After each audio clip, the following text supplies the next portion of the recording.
புதிய தலைமுறை டிஜிட்டல் நேயர்களுக்கு வணக்கம். தொடர் நேரலைக்கு வரவேற்கிறோம். மதுரை பாரபத்தியில் தமிழக வெற்றி கழகத்துடைய 2வது மாநில மாநாடு மிக பிரம்மாண்டமாக நடந்துட்டு இருக்கு அப்படின்னே சொல்லலாம். தொண்டர்கள் பல்வேறு பகுதிகளில் இருந்தும் மதுரை அந்த மாநாட்டு திடலை நோக்கி வந்துக்கிட்டு இருக்காங்க. விஜய் என்ன பேச போறாரு, அவர் கொள்கைகள் சொல்லிட்டாங்க, தேர்தலை எப்படி எதிர்கொள்ள போறாங்க அப்படின்றத இந்த மாநாட்டில் சொல்வாரா அப்படின்றது கேள்வி இருக்கு. முக்கியமாக மதுரையை அவர் குறி வச்சதுக்கான காரணம் என்ன அப்படின்லாம் பலர் பேசிட்டு இருக்காங்க. முக்கியமாக தென் தமிழ்நாட்டில் மொத்தம் 9 மாவட்டங்கள் 10 மாவட்டங்கள் தென் தமிழ்நாடு அப்படின்னு சொன்னீங்கன்னா கிட்டத்தட்ட 51 தொகுதிகள் தென் தமிழ்நாட்டில் மட்டுமே இருக்கு. புதிய தலைமுறை இணையத்துக்கும் சரி, புதிய தலைமுறை நேர்காணலுக்கும் சரி, பல பத்திரிகையாளர்கள் தொடர்ச்சியாக கருத்துக்களை தெரிவிச்சிருந்தாங்க. ஆனால் எல்லாருமே சொன்னது என்ன அப்படின்னா, விஜய் 10 முதல் 15% வாக்குகளை ஓவராலாக வாங்கலாம் அப்படின்னு சொன்னாங்க. தேர்தலில் முக்கியமான சக்தியாக இருப்பார், ஆனால் ஆட்சி அமைக்கக்கூடிய அளவுக்கு உருவாவாரா அப்படின்றது ஒரு கேள்விக்குறி அப்படின்னும் சொன்னாங்க. எதனால் அப்படி சொன்னாங்கன்றது விரிவாக பார்க்கலாம். புதிய தலைமுறை டிஜிட்டல் ஆசிரியர் திருப்பதி கிட்ட பத்திரிகையாளர் மணி அவர்கள் நேர்காணல் கொடுத்திருந்தாங்க. அதில் அவர் என்ன சொன்னார் அப்படின்னா, விஜய் கொள்கை எதிரியாக பாஜகவையும் அரசியல் எதிரியாக திமுகவையும் அறிவிச்சிருக்காரு. ஆனால் கூட்டணிக்குன்னு போனால் மட்டும்தான் ஆட்சியை மாற்றுறதுக்கு உண்டான அளவுக்கு அவரால் வெற்றி பெற முடியும் அப்படின்னும் சொல்லியிருந்தார். ஒரே நேரத்தில் 2 எதிரிகளை எதிர்கொள்வது சாத்தியம் இல்லை அப்படின்னும் சொன்னார். ஒருவேளை விஜய் அதிமுக கூட கூட்டணிக்குள்ளே போயிட்டாரு அப்படின்னா கிட்டத்தட்ட 30லிருந்து 40 தொகுதிகள் வெற்றி பெற முடியும். அப்படி வெற்றி பெற்றுட்டாங்க அப்படின்னா விஜய் தன்னை நிலைநிறுத்திக்க முடியும், ரொம்ப ஆழமாக மிக உறுதியாக தாவேக்காவை நிலைநிறுத்திட முடியும் அப்படின்னும் சொல்லியிருந்தாங்க. புதிய தலைமுறை இணையத்தில் பத்திரிகையாளர் சுவாமிநாதன் கருத்து தெரிவிச்சிருந்தார். அவர் என்ன சொல்லியிருந்தார் அப்படின்னா, விஜய்க்கு மொத்தமாக தமிழ்நாட்டில் கிட்டத்தட்ட 1.5 கோடி பேர் 18லிருந்து 30 வயதுக்குள்ளே இருக்கிறவங்க இருக்காங்க. அதில் நிறைய பேரோட ஆதரவு விஜய்க்கு தான் இருக்குது. ஸோ அவர் ஒரு 10லிருந்து 15% வாக்குகளை வாங்கிடலாம் அப்படின்னும் சொன்னார். மிக முக்கியமாக விஜய் அந்த வாக்கு சதவிகிதம் அப்படின்றது அதிகமாக இருக்கும். தன்னை மிக முக்கியமான ஒரு சக்தியாக விஜய் காட்டுவார். ஆனா விஜயை தவிர வேற யாரும் அந்த கட்சியில வெற்றி பெற மாட்டாங்க அப்படின்னு சொன்னார். எதனால அப்படின்னா பூத் லெவல்ல போய் வேலை பார்க்கறதுக்கு தொண்டர்களை இன்னும் தாவேகா தயார்படுத்தலையோ அப்படின்ற ஒரு கேள்வி இருக்கு. மற்ற கட்சிகள் அதிமுக திமுக அப்படி 2 கட்சிகள் எடுத்துட்டோம் அப்படின்னா அவங்க வீட்டுக்கு போய் சொல்றதுக்கு கட்டமைப்பு அவ்வளவு ஸ்ட்ராங்கா இருக்கும். ஆனா தாவேகால அப்படி ஒரு கட்டமைப்பு இல்லையோ அப்படின்னு ஒன்று இருக்கு. மிக முக்கியமாக கட்சி தொடங்கப்பட்டு ஒரு 1.5 ஆண்டுகள் இருக்கலாம் அப்படின்னா இந்த 1.5 ஆண்டுகள்ல தொண்டர்களை எவ்வளவு தூரத்திற்கு தாவேகா அரசியல் மயப்படுத்தியிருக்கு அப்படின்றது மிகப்பெரிய கேள்விக்குறி அப்படின்னு சொன்னாங்க. இன்னொன்று இந்த மதுரை தாவேகா மாநாட்டில் அண்ணா எம்ஜிஆர் அதுல விஜய் நடுவில் இருக்காரு. வரலாறு திரும்புகிறது அப்படின்னும் சொல்லியிருக்காரு. 67, 77 இந்த 2 வருடங்கள்ல அந்த 10 ஆண்டுகளுக்குள்ள அந்த 2 சம்பவங்கள் மீண்டும் நடக்கும் அப்படின்னு சொல்லியிருந்தார்.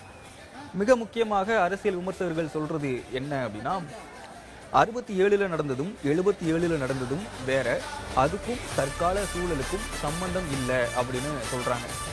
ஏன் அப்படின்னா 49ல திமுகவை தொடங்குறாரு அண்ணா. ஒரு தேர்தலில் வந்து இன்னும் மாற்று கட்சிகளுக்கு ஆதரவு அளிக்கிறாரு. 57ல போட்டியிடுறாரு. கிட்டத்தட்ட 17 தொகுதிகள் வரை வெற்றி பெறாங்க. 62ல போட்டியிடுறாரு. 48 தொகுதியில் 52 தொகுதியில் வெற்றி பெறாங்க. 67ல தான் ஆட்சியை பிடிக்கிறாரு. அதுவும் கூட்டணி அமைச்சு ஆட்சியை பிடிக்கிறாரு. பொதுவாக சொல்லுவாங்க பேசி பேசி வளர்ந்த கட்சிகள் இவங்கெல்லாம் அப்படின்னு சொல்லிட்டு குறிப்பிட்ட சில கட்சிகளை சொல்லுவாங்க.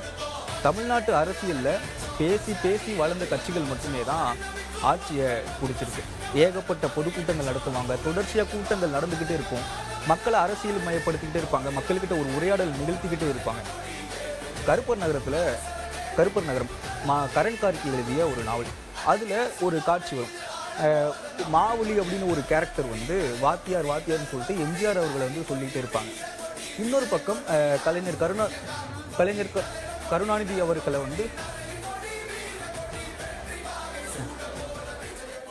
செய்தியாளர் யுவராம், நம்ம தொடர்ச்சியாக பேசலாம். செய்தியாளர் யுவராம் நம்ம கூட தொடர்பில் இருக்கார், அவர்கிட்ட பேசலாம். வணக்கம் யுவராம். மதுரை மாநாடுல இதுக்கு முன்னாடி தமிழக வெற்றி கழகம் விக்கிரவாண்டியில மாநாடு நடத்தினாங்க. அதுல சில குளறுபடிகள் இருந்த மாதிரி இருந்தது. இப்போ மதுரையில மாநாடு நடக்குது. இங்கேயும் இந்த தண்ணீர் பாட்டில் சரியா கிடைக்கல, குடிக்கிறவங்களுக்கு தண்ணி இல்லை அப்படின்லாம் சொல்றாங்க. என்ன மாதிரி மாநாடு ஏற்பாடு செய்யப்பட்டிருக்கு? குறைபாடுகள் இருக்குதா? அங்கேஷ், கடந்த முறை விக்கிரவாண்டி மாநாட்டுல தண்ணீர் பிரச்சனையா உணவு பிரச்சனையா ஒரு பிரதானமான ஒரு பிரச்சனையா இருந்தது. கிட்டத்தட்ட பல லட்சம் தொண்டர்கள் பங்கேற்ற மாநாட்டுல முறையான தண்ணீர் வசதி செய்து கொடுக்கப்படாதது ஒரு மிகப்பெரிய குறையா இருந்தது, ஒரு விமர்சனமா இருந்தது. தண்ணீர் பாட்டில்களை தூக்கி போட்டுமே அவங்களுக்கு தண்ணீர் சரியா போய் சேரல. ஆனா இதெல்லாம் சுதாரிச்சுக்கிட்டு இந்த மதுரை மாநாட்டுல தாவேகா தலைமை கொஞ்சம் சுதாரிச்சுட்டாங்க. வர்ற தொண்டர்களுக்கு முழுமையான தண்ணீர் வசதி கிடைக்கணும் அப்படின்ட்டு கிட்டத்தட்ட திடல் முழுக்க 600 குழாய்கள் பூமியில பதிச்சு அவங்களுக்கு தண்ணீர் ஏற்பாடுகள் செஞ்சாங்க. அது மட்டும் இல்லாம உணவு ஏற்பாடுகள் நடந்தது. இதெல்லாம் தாண்டி கிட்டத்தட்ட ஒரு 10 லட்சம், நமக்கு கிடைக்கிற தகவல் 10 லட்சம் தண்ணீர் பாட்டில்கள், ஒரு பாட்டிலும் 1/2 லிட்டர் தண்ணீர் இருக்கிற மாதிரி ரெடி பண்ணாங்க.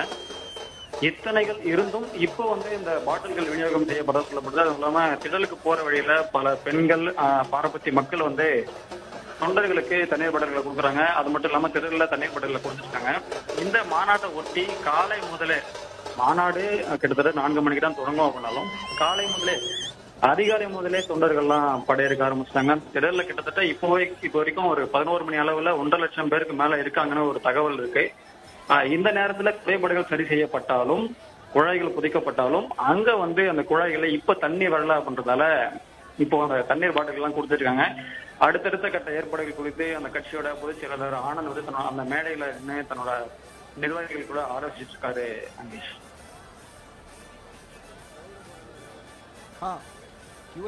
பெண்கள் அதிக அளவுல கூடுறாங்க அப்படின்ற செய்திகள் எல்லாம் பார்க்க முடியுது. பெண்களுக்கு தகுந்த ஏற்பாடுகள் செய்யப்பட்டிருக்கா? வெயில் எல்லாம் அதிகமா இருக்கு, அந்த ஏற்பாடுகள் எல்லாம் எப்படி இருக்கு? அங்கேஷ், இந்த மதுரை மாநாட்டு திடல்ல அறிவிக்கும் போதே கர்ப்பிணி பெண்கள், குழந்தைகள், முதியோர், மாற்றுத்திறனாளிகள்லாம் நேர்ல திடல்ல பங்கேற்க வேணாம், நீங்கெல்லாம் வந்து நேரலையில இருந்து கண்டு மகிழுங்க அப்படின்னு விஜய் வந்து தன்னோட தொண்டர்களுக்கு ஒரு கடிதம் எழுதியிருந்தாரு. ஆனா இதெல்லாம் தாண்டி பல கர்ப்பிணிகள், நிறைய மாத கர்ப்பிணிகள் இந்த மாநாட்டு திடலை நோக்கி போறாங்க. அவங்களோட நிர்வாகிகள் பேருந்துல ஏற வேணாம், நீங்க பாதுகாப்பு முக்கியம் அப்படின்னு சொல்லியும் அவங்க கண்ணீரோட இல்ல நான் எங்க அண்ணன் விஜயை பார்த்தே ஆவேன் அப்படின்ட்டு அவங்க பங்கேற்க முனைகிறாங்க. அவங்களுக்காக கிட்டத்தட்ட தாவேக்காவோட தலைமையுமே இப்படியும் சுதாரிச்சுட்டு அந்த மாநாட்டு திடல்ல கிட்டத்தட்ட 3 பிங்க் அறைகள்னு ஒரு 3 அறைகளை ஏற்பாடு பண்ணிருக்காங்க. கிட்டத்தட்ட அதுக்குள்ள கர்ப்பிணி தாய்மார்களுக்கு ஏசி வசதியோட ஏற்பாடுகள், இல்ல பச்சை குழந்தையோட வர கை குழந்தையோட வரவங்களுக்கு பாலூட்டும் வசதி, அதுக்கான ஒரு தனி அறைகள், ஏசி வசதியோட கழிப்பறைகள், இந்த மாதிரியான சில 3 முக்கிய பிங்க் அறைகள் ஏற்பாடு செய்யப்பட்டிருக்கு. அது மட்டும் இல்லாம திடல்ல யாருக்கும் ஏதோ ஒரு உடல் ரீதியான பிரச்சனை வருது, டீஹைட்ரேட் ஆகுறாங்க, மயக்கம் போடுறாங்க, இல்ல எப்படிப்பட்ட பிரச்சனைகள் இருந்தாலும் கிட்டத்தட்ட 200 மருத்துவர்கள் உட்பட ஒரு 300 செவிலியர்கள் உட்பட ஒரு 500 பேர் கொண்ட ஒரு மருத்துவ குழு அங்க தயார் நிலையில இருக்கு. அது இல்லாம சமீபத்திய அரசியல் கட்சியோட மாநாட்டுல இதுல ஒரு வித்தியாசமான ஒரு விஷயம் இருக்கு. அது என்னன்னா கிட்டத்தட்ட 40 ஆம்புலன்ஸ்கள் மாநாட்டு திடல்ல தயாரா இருக்கு. நீங்க கடந்த முறை விக்கிரவாண்டி மாநாட்டுல பாத்தீங்கன்னா அந்த ஆம்புலன்ஸ்கள்லாம் வந்து மாநாட்டு திடலுக்குள்ள இருந்தாலும் கிட்டத்தட்ட பல லட்சம் தொண்டர்கள் மத்தியில யாரா டீஹைட்ரேட் ஆகுறாங்க, இதெல்லாம் ஆகுது, மயக்கம் போட்டு விழுறாங்க அப்படின்னா அவங்கள வெளியே கொண்டு போறது, ட்ரீட்மெண்ட் கொண்டு போறதே மிகப்பெரிய சவாலா இருந்தது. நம்ம களத்துல இருந்து நேர்லயே நிறைய விஷயங்களை பார்த்தோம். ஆனா இந்த முறை வந்து ஆம்புலன்ஸ் போறதுக்குன்னு தனி வழி அந்த மாதிரிலாம் போயிட்டு இருக்கு. இதுல எப்படி இந்த பிரச்சனைகள்லாம் சரி செய்யணும் அப்படின்ட்டு பக்கவா திட்டமிட்டு அவங்க செஞ்சுட்டு இருக்காங்க. இந்த குடிநீர் பிரச்சனைகள் அப்படின்லாம் இருந்தாலுமே கர்ப்பிணிகள் சில பேர் பங்கேற்கிறத நம்மளால பார்க்க முடியுது. தாவேக்கா மாநாட்டுல 10 முக்கிய தீர்மானங்கள் நிறைவேற்றப்படலாம் அப்படின்ற மாதிரி செய்திகள் வருது. அந்த தீர்மானங்கள் எந்தெந்த மாதிரியான தீர்மானங்களாக இருக்கலாம்? குறிப்பாக கொள்கை எதிரி பாஜக, அரசியல் எதிரி திமுக, இதை மீண்டும் உறுதிப்படுத்துற மாதிரி தீர்மானங்கள் இருக்குமா, இல்ல தேர்தலை எப்படி எதிர்கொள்ள போறோம் அப்படின்ற ஒரு ரீதியில அந்த தீர்மானங்கள் இருக்குமா? இவரம் அங்கே நம்ம கடந்த முறை விக்கிரவாண்டி மாநாட்டை பார்க்கும்போது கிட்டத்தட்ட 19 தீர்மானங்கள் இருந்துச்சு.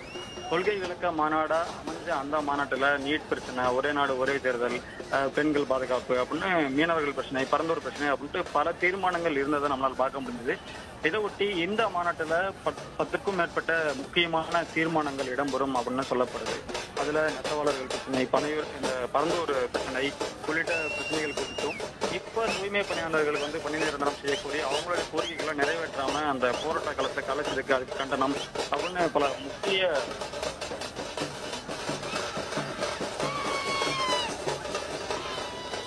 யுவராம், தாவேக்கா தரப்பினர் தொடர்ச்சியாக சொல்றது என்ன அப்படின்னா, அரசு தரப்புல இருந்து மாநாடுக்கும் சரி கட்சிக்கும் சரி நிறைய அழுத்தங்கள் வருது அப்படின்னு சொல்லியிருந்தாங்க.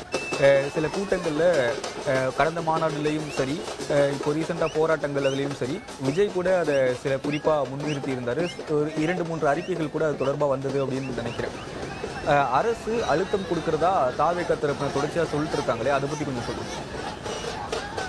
அவங்க குறிப்பிட்ட அந்த குற்றச்சாட்டு நம்ம முழுமையா இல்லைன்னு வருத்த முடியாது.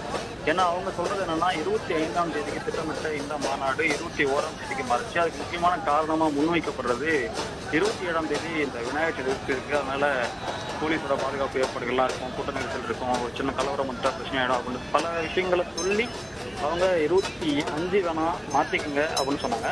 ஸோ 21ஆம் தேதிக்கு மாறிச்சு. அதுல குறிப்பா இந்த மாநாட்டு மேடையில விஜயகாந்த் அவர்களோட படங்களோ எதுவோ இருக்கக்கூடாது அப்படின்னு பிரேமலதா விஜயகாந்த் சொன்னதாகட்டும், இல்லைன்னா தேதி மாறினதாகட்டும், இது தாவேக்கா அபிமானிகள் மத்தியில ஏன் இவ்வளவு பிரச்சனைகள் கொடுக்குறாங்க அப்படின்னு சொல்றாங்க. ஆனா அதே சமயம் இந்த மாநாட்டுல எந்த ஒரு பிரச்சனையும் சலசலப்போ இருந்துடக்கூடாதுன்னு போலீஸ், தமிழக அரசு வந்து ஒரு முனைப்பு கட்டத்தை நம்மளால பார்க்க முடியாது. ஆனா நேற்று கூட இந்த மாநாட்டுக்குள்ள போகும்போது விஜய் அவர்களோ இல்ல கூட்டமோ போலீஸ் இந்த டிஸ்டர்ப் ஆகக்கூடாது, கிரௌட் ஆகக்கூடாது அப்படின்னு இந்த சாலையோட அந்த ரோட்டை வந்து பெயர்த்து போட்ட ஒரு நிகழ்வுகளும் இருந்தது. அதாவது டிவைடரை டிஸ்டர்பா இருக்கக்கூடிய டிவைடரை 4-5 இடத்துல அதை பெயர்த்து போட்டாங்க. அது மட்டும் இல்லாம அவங்க கேட்கக்கூடிய பிரதானமான குற்றச்சாட்டு, இந்த மாநாட்டுக்கு கிட்டத்தட்ட 2 லட்சம் சேர்கள் வந்து ரெடி பண்ணிருக்காங்க. கிட்டத்தட்ட 5 ஒப்பந்ததாரர்கள்ட்ட கேட்டிருக்காங்க. ஆனா கடைசி நேரத்துல மாநாட்டுக்கு முந்தைய நாளான நேற்று அந்த சேர்கள்லாம் கொடுக்க முடியாது அப்படின்னு ஒப்பந்ததாரர்கள் கைவிட்டுதான் சொல்றாங்க. அதனால கேரளால இருந்து இந்த இருக்கைகள் கொண்டு வரப்பட்டிருக்கு. இப்ப கூட நம்ம நேரலையில பார்க்க முடியும், மாநாட்டு திடல்ல முழுமையா சேர்கள் போடப்படல. என்னதான் கேரளால இருந்து சேர்கள்லாம் கொண்டு வந்தாலும் திடல் முழுவதும் இது சேரை போட முடியல அப்படின்ற ஒரு குற்றச்சாட்டு இருக்கு. அதெல்லாம் தாண்டி மாநாட்டுக்கு போகக்கூடிய முக்கியமான பிரதான 4 வழி சாலையில பாலம் அமைக்கும் பணி அப்படின்றதால ஒரு மிகப்பெரிய ஒரு பள்ளம் கொண்டுபட்டிருக்கு. அது 4 வழி சாலை இப்ப சர்வீஸ் சாலையா மாறி இருக்கு. சோ அதனால இந்த மாதிரி பல விஷயங்களை குறிப்பிட்டு ஆளுங்கட்சி எங்களுக்கு நெருக்கடி தராங்க அப்படின்னு தாவேக நிர்வாகிகளும் சரி தொண்டர்களும் சரி சொல்றாங்க. குறிப்பா நிர்மல்குமார், அந்த கட்சியோட துணை பொதுச் செயலர் சிடிஆர் நிர்மல்குமார் இதை நேற்று குறிப்பிட்டே பேசியிருந்தாரு. ஆளுங்கட்சி எத்தனை அழுத்தம் கொடுத்தாலும் இதுக்கெல்லாம் நாங்க சோதர மாட்டோம், மாநாடு வெற்றிகரமா நடக்கும் அப்படின்னு சொல்லியிருந்தாங்க. இது நம்ம ஆளுங்கட்சி அழுத்தம் கொடுக்கல அப்படின்னு முழுமையா மறுத்த முடியாது. கிட்டத்தட்ட அந்த அழுத்தங்கள்லாம் ஒரு சில இடங்களை நம்மளால பார்க்க முடியுது. ஏன்னா பொதுக்குழுல பேசும்போது விஜய் அவர்கள் சொல்லியிருந்தாங்க, முதல் மாநாடா இருக்கட்டும் சரி, இல்ல பறந்து போனதா இருக்கட்டும் சரி, நான் எங்கெல்லாம் போறனோ ஒரு திருமண மண்டபமோ நிகழ்ச்சி நடத்துறதுக்கான ஒரு இடமோ கொடுக்காம தடை போடுறீங்க, என்னை பார்த்து பயம் இல்லைன்னா ஏன் இவ்வளவு தடைகள் எனக்கு போடுறீங்க அப்படின்னு கேட்டிருந்தாங்க. அதற்கான முகாந்திரங்கள் இருக்கவே தான் செய்யுது அங்கேஷ். இன்னொன்னு இவராம மதுரையில மாநாடு நடக்குது, வெயில் அதிகமா இருக்கு, தொண்டர்கள் கீழே விரிந்து அந்த தார்பாய்களை தலையில வச்சுட்டு இருக்கிறத பார்க்க முடியுது. ஆனா சில வானிலை ஆய்வாளர்கள் மழை வரலாம் அப்படின்ற மாதிரி சொல்லியிருந்தாங்க. மதுரையில இப்போ வானிலை எப்படி இருக்கு? மழை வர்றதுக்கான வாய்ப்புகள் இருக்கா, இல்ல வெயில் தான் அதிகமா இருக்குமா? அங்கேஷ், இப்போதைக்கு மதுரையில இருக்கக்கூடிய வானிலை அப்படின்னு பாத்தீங்கன்னா கிட்டத்தட்ட 35 டிகிரிக்கு மேலதான் வெயில் இருக்கு. அதிகப்படியான வெயில் தான் இருக்குன்னு சொல்லணும். குறிப்பா தனியார் வானிலை ஆய்வாளர் ஹேமச்சந்திரன் நம்ம கிட்ட பேசும்போது என்ன சொல்லியிருந்தாருன்னா, ஒரு இடத்துல மிகப்பெரிய கூட்டம் கூடுறதால அந்த ஹீட் இன்னும் கொஞ்சம் அதிகமாகும். 35 to 38 அப்படின்ற அந்த ஃபாரன்ஹீட் கிட்டத்தட்ட ஒரு 40-44 வரைக்கும் போகும் அப்படின்னு அவர் சொல்லியிருந்தாரு. அது மட்டும் இல்லாம இந்த மாநாட்டு பகுதியில, பாரபுத்தி பகுதியில இன்று இரவு ஒரு 7 மணி அளவுல இடியுடன் கூடிய மழை பெய்ய அதிக வாய்ப்புகள் இருக்கு அப்படின்னு சொல்றாங்க. இதற்கான எல்லா ஏற்பாடுகள் விஜய் தரப்புல இருந்தும் எல்லா ஏற்பாடுகளும் பற்றி பார்க்கும்போது மாநாட்டை ஒரு 3 மணிக்கு ஆரம்பிச்சு 7 மணிக்கெல்லாம் முடிச்சிடலாம் அப்படின்ற மாதிரி அவங்க திட்டமிடுறதா தெரியுது. விஜயுமே சீக்கிரமா உரையெல்லாம் முடிப்பாருன்னா தெரியுது. இந்த திடல்ல கொஞ்சம் வெப்பம் அதிகமா இருக்கிறதால திடலுக்கு கீழே விரிக்கப்பட்ட அந்த கிரீன் மேட்டுகள்லாம் தொண்டர்கள் கிழிச்செடுத்து தங்களோட கிட்டத்தட்ட ஒரு சின்ன சின்ன கொட்டகை மாதிரி அமைச்சு அது கீழே இருக்காங்க. ஏன்னா காலையில இருந்தே நிறைய தொண்டர்கள் கிட்டத்தட்ட இப்ப லட்சத்துக்கும் மேற்பட்ட தொண்டர்கள் தான் அங்க இருக்காங்க. சோ அதனால அவங்க குடைகளை, சேர்களை இல்ல இந்த கிரீன் மேட் எடுத்து தங்களோட தலைக்கு மேல போர்த்திக்கிட்டு வெப்பத்தை தணிக்கிறதுக்காக அங்க இருக்காங்க. அங்கேஷ், யுவராம், ஒரு அண்மை செய்தி ஒண்ணு வந்திருக்கு, அதை பார்த்துடலாம். நீங்க தொடர்பிலேயே இருங்க, நம்ம விரிவா பேசுவோம். தமிழக வெற்றி கழகத்துடைய மாநாட்டுல தமிழக வெற்றி கழகத்துடைய தலைவர் விஜய் ஒரு சுமார் 40 நிமிடங்கள் வரை பேச இருக்கலாம் அப்படின்னு செய்திகள் வெளிவந்திருக்கு. அந்த வெற்றி பேரணியில தமிழ்நாடு அப்படின்றத முன்னிலைப்படுத்தி மாநாட்டுல பேசுவாரு அப்படின்னு சொல்லியிருக்காங்க. 2026 சட்டமன்ற தேர்தலில் திமுக எதிர் தாவேகா அப்படின்ற ஒரு நோக்கில தான் பேச்சு இருக்கும் அப்படின்னு சொல்றாங்க. கிட்டத்தட்ட 2 கோடி உறுப்பினர்களை கட்சியில இணைக்கணும் அப்படின்னு வெற்றி பேரணியை தமிழ்நாடு இயக்கத்தை அனைவரும் தொடங்கணும் அப்படின்னு சொல்லியிருக்காங்க. கூட்டணி தொடர்பாக எந்த ஒரு தீர்மானமும் தாவேகா மாநாட்டுல இருக்காது அப்படின்னு சொல்லியிருக்காங்க. தேர்தல் குறித்து மட்டும்தான் விஜய் அவர்கள் பேசுவாரு அப்படின்னு சொல்லியிருக்காங்க. மிக முக்கியமா சொல்றது என்ன அப்படின்னா, ஒரு தேர்தலில் நாங்க ஜெயிப்போம் அப்படின்ற ஒரு நம்பிக்கையை மக்களுக்கு கொடுக்க வேண்டியது மிக முக்கியமான ஒண்ணு. 67லயும் சரி 77லயும் சரி அண்ணாவும் எம்ஜிஆரும் அதை செஞ்சு காட்டினாங்க, மக்கள் கிட்ட கொண்டு போய் சேர்த்தாங்க, நாங்க வெற்றி பெற்றுடுவோம் அப்படின்னு. ஆனா இந்த தேர்தலில் விஜய் அவர்கள் அப்படி நாங்க ஜெயிச்சிடுவோம் அப்படின்றது மக்கள் கிட்ட நம்ப வைக்கிறாரா அப்படின்றது மிக முக்கியமான ஒண்ணு. இன்னொன்னு, ஆளும் தரப்புக்கு எதிராக நாங்க மட்டும்தான் இருக்கோம் அப்படின்ற ஒரு நெரேட்டிவை செட் பண்றதும் மிக முக்கியமான ஒண்ணு. அதுல விஜய் அவர்கள் எந்த அளவுக்கு இருக்காங்க அப்படின்றதும் ஒரு கேள்வி. 67 வரை தமிழ்நாடு அரசியல் காங்கிரஸ் எதிர் இடதுசாரிகள் அப்படின்னு இருந்தது. ஆனா அப்போ வந்த அண்ணா கூட்டணி அமைச்சு அதை முறியடிச்சு காட்டினாரு. காங்கிரஸ் விசஸ் திமுக அப்படின்னு சொன்னாரு. மிக முக்கியமாக அன்றைய காலகட்டங்களில் அண்ணா அவர்கள் எடுத்த ஒரு விஷயம் அரிசி பஞ்சம் மிகப்பெரிய பிரச்சனையாக இருந்தது. நிறைய இடங்கள்ல மக்கள் உணவுக்கு கஷ்டப்பட்ட ஒரு காலகட்டம். அப்பதான் 3 படி லட்சியம் 1 படி நிச்சயம் அப்படின்ற ஒரு கொள்கையை சொல்லி அண்ணா அவர்கள் தேர்தலை சந்திச்சாங்க. இந்த மாதிரி ஏகப்பட்ட பிரச்சனைகள் இருந்தது. அது மட்டும் இல்லாம திமுக தொண்டர்களும் சரி உடனிருந்த கலைஞர் கருணாநிதி, அன்பழகன் போன்ற தளபதிகளும் சரி தொடர்ச்சியாக பொதுக்கூட்டங்களை போட்டு மக்கள் கிட்ட வந்து பேசிக்கிட்டே இருந்தாங்க. மக்களை அரசியல்மயப்படுத்திக்கிட்டே இருந்தாங்க. இந்த ஒரு இடத்துல தான் அவங்களுடைய வெற்றி சாத்தியமானது. அதிமுக எப்படி ஆட்சிக்கு வந்ததையும் தொடர்ச்சியாக பேசுவோம். இணைப்புல நம்முடைய செய்தியாளர் பார்வதி பாமா இருக்காங்க. மங்கேஷ், வணக்கம் மங்கேஷ். வணக்கம். இப்ப தாவேகா மாநாட்டை பொறுத்த வரைக்கும் நிறைய கூட்டம் வந்து கூடிக்கிட்டே இருக்காங்க. அவங்களை சமாளிக்கிறதுக்கான பாதுகாப்பு ஏற்பாடுகள் பண்ணிக்கிட்டு தான் இருக்காங்க. அதையும் மீறி தொண்டர்கள் ரொம்ப வந்து ஆர்வத்தோட பஸ் மேல ஏறியும் ரொம்ப வந்து கொஞ்சம் உற்சாகத்து மிகுதியில இருக்காங்க. ஸோ அவங்கள ஏற்பாடுகள் என்ன இருக்கு அப்படிங்கறது பார்க்கணும். இந்த மாநாட்டை பொறுத்த வரைக்கும் வெயில் வந்து ரொம்ப, அதுவும் வந்து உணரப்படும் வெயில்னு சொல்லுவாங்க இல்லையா, அந்த வெயில் அதிகமா இருக்கிறது தான் இப்போதைக்கு முக்கியமான பிரச்சனையா இருக்கு. அதனால மக்கள் வந்து அவங்கவுங்களாவே கொடை எடுத்துட்டு வர்றதும் தண்ணி பாட்டில் விநியோகம் செய்யறதும் அதிகமா இருக்கு. நிறைய பேர் வந்து குழந்தைகளோட வர்றாங்க. குழந்தைகளோட வர்றவங்க எல்லாம் வந்து தாவேகாவினரே பார்த்து அந்த குழந்தைகளோட அவங்களை வெளியேற்றுற நடவடிக்கைகள்ல ஈடுபட்டு இருக்காங்க. அதனால அவங்கள ஓரளவு சமாளிக்க முடியும் அப்படிங்கிறாங்க. அங்க வந்து தண்ணிக்காக நிறைய ஏற்பாடுகள் பண்ணி இருக்காங்க. ஆனா அதையும் மீறி தொண்டர்களுக்கு தண்ணி கிடைக்கல. அது கொஞ்சம் பெரிய பிரச்சனையா இருக்காங்க. கீழே சமாளிக்கிறதுக்கு நிறைய பேர் தண்ணி கேட்கறாங்க. ஆனா அந்த இடத்துல வந்து தண்ணி குடுக்கறதுக்கோ ஏற்கனவே அவங்க வதிச்ச குழாயில தண்ணி கிடைக்காமையோ கொஞ்சம் பிரச்சனைகள் வந்துகிட்டு இருக்கு. அதை என்ன செய்ய போறாங்கிறத பாக்கணும். இன்னொன்று மேம், வெயிலை சமாளிக்க முடியாம மக்கள் இருக்காங்க அப்படின்லாம் சொல்றாங்க. முக்கியமா தண்ணி பிரச்சனை இருக்கு. வெயிலை சமாளிக்கிறதுக்கு என்ன ஏற்பாடுகள்லாம் பண்ணிருக்காங்க? கூட்டம் அதிகமா வந்துகிட்டே இருக்கு. களத்துல என்ன நடக்குது? இப்போ களத்தை பொறுத்த வரைக்கும் தொண்டர்களுடைய எண்ணிக்கை வந்து குறையிற மாதிரி இல்ல. ஆயிரக்கணக்கில் வந்துகிட்டே இருக்காங்க. அவங்கவுங்க சொந்த வாகனங்கள் மூலமா நிறைய பேர் வராங்க. அதுதான் முக்கியமா நம்ம இங்க பார்க்கணும். அவங்க சொந்தமா வேன் வச்சோ இல்ல இருசக்கர வாகனத்திலயோ இல்ல அவங்கவுங்கள ஏரியால பேருந்துகளை வச்சுக்கிட்டோ வராங்க. அதனால வர்ற கூட்டம் அதிகமா இருக்கு. அதனால அவங்கள வந்து போக்குவரத்து ஒழுங்கு பண்ற நடவடிக்கைகள் ஒரு பக்கம் வந்துகிட்டே இருக்கு. இப்போ மாநாட்டை பொறுத்த வரைக்கும் அவங்களுக்கு தண்ணி கிடைக்கிறதுக்கு நிறைய ஏற்பாடுகள் பண்ணி இருந்தாங்க. லட்சக்கணக்கான குடிநீர் பாட்டிலாம் கொண்டு வந்தாங்க. ஆனா அந்த விநியோகம்ங்கிறது சரியான நடக்கல. அதனால நிறைய பேருக்கு தண்ணி கிடைக்கிறதுல சிரமம் இருக்கு. தண்ணி பாட்டில் கிடைக்கிறதுலயும் சிரமம் இருக்கு. அவங்க பதிச்சிருந்த அந்த குடிநீர் குழாய்கள்லாம் இருக்கு. ஆனா அதுல தண்ணியே வரல. அதனால நிறைய பேருக்கு வந்து தண்ணி கிடைக்கிறதுல சிரமம் இருக்கு. கொஞ்சம் அவதியா இருக்கு. இன்னும் போக போக வெயில் அதிகமா இருக்குங்கிற சூழல்ல எப்படி அவங்க சமாளிக்க போறாங்கிறது தெரியல.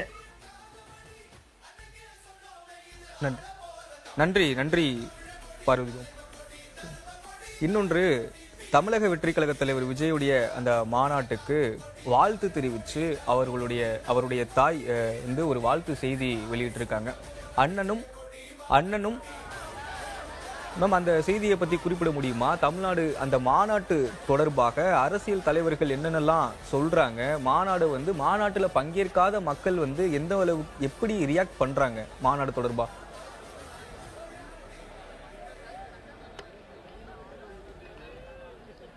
மாநாட்டை பொறுத்த வரைக்கும் மாற்றம் தேவை அப்படிங்கிற ஒரு குரல் வந்து நம்ம பேசின எல்லார்கிட்டயுமே இருக்கு. அதிமுக திமுகவுக்கு மாற்றா ஒருத்தர் வரணும் அப்படிங்கிற எதிர்பார்ப்பு இருக்கு. அந்த எதிர்பார்ப்பை நிறைய பேர்கிட்ட பார்க்க முடியுது. அந்த ஒரு மாற்றா அவங்க வந்து விஜய பார்க்கலாம் அப்படிங்கிற மாதிரியான ஒரு கோணம் இருக்கு எல்லார்கிட்டையும். அவங்க வந்து திமுக அதிமுக அப்படிங்கிற அந்த இரு கட்சிகள், பிரதான கட்சிகள் இல்லாம வேற ஒரு புது கட்சி, ஒரு புதிய மாற்றத்தை கொண்டு வரும். இவர் வந்து மக்களை புல் பண்ற ஒரு தலைவரா இருக்காரு. நிறைய பேர் வந்து அது முக்கியமான விஷயமா பாக்குறாங்க. இவரால செய்ய முடியும், இவ்வளவு பெரிய கூட்டத்தை நடத்துறவரு, இவ்வளவு பெரிய மாநாட்டை நடத்துறவரால மாற்றங்களை கொண்டு வர முடியும் அப்படின்னு அவங்களுடைய எண்ணமா இருக்கு.